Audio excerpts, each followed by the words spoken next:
When I was a child, I was haunted by the sound of passing underground trains echoing through the night at Camden Hill in Kensington, where I lived. It seems inconceivable that the source of my terror was the underground. But the Victorians, always keen to save money and make a profit for their shareholders, did not put the whole line under the ground and kept it on the surface wherever possible. The Circle Line passes under Camden Hill, between Kensington and Notting Hill Gate, but the builders left the ground open above the line wherever they could to save the cost of covering all their excavation.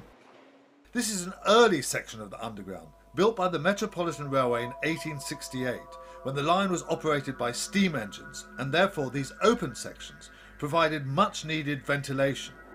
Because these gaps were surrounded with walls for obvious safety reasons, they act as echo chambers, and when the trains, passing late at night, sounded their horns to warn workers on the line, the noise reverberated far and wide, even to our flat several hundred yards away from the nearest hole.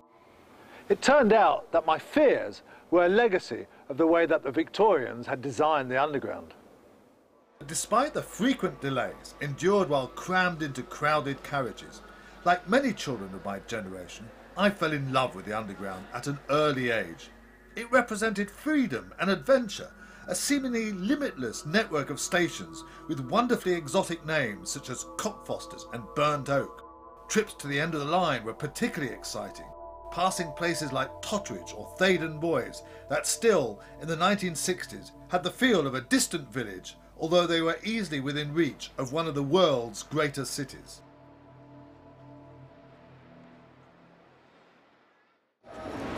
It's astonishing how little the underground system has changed since my childhood, but a returning Victorian would be disappointed at the way it's not appreciated.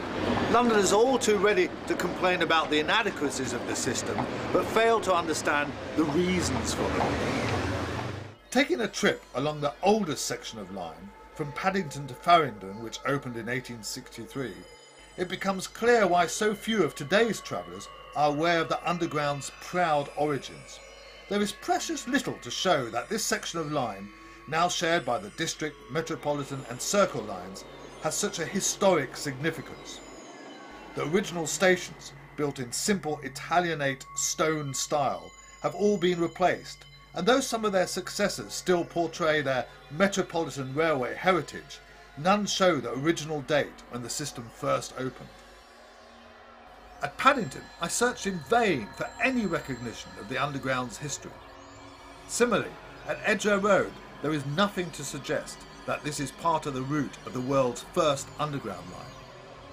There is no trace of the fact that Farringdon was the original terminus where the banquet was held to celebrate the opening of the Metropolitan in 1863. There are merely a few hints to show that these stations are a fantastic historic legacy. Several of them are airy, with glass roofs, redolent of conventional railway sheds, rather than the cramped underground stations, which later became the norm. Baker Street is one of the few places where a lot of effort has gone into recreating the history, with lots of plaques and other memorabilia. The station was very successfully refurbished in 1983, except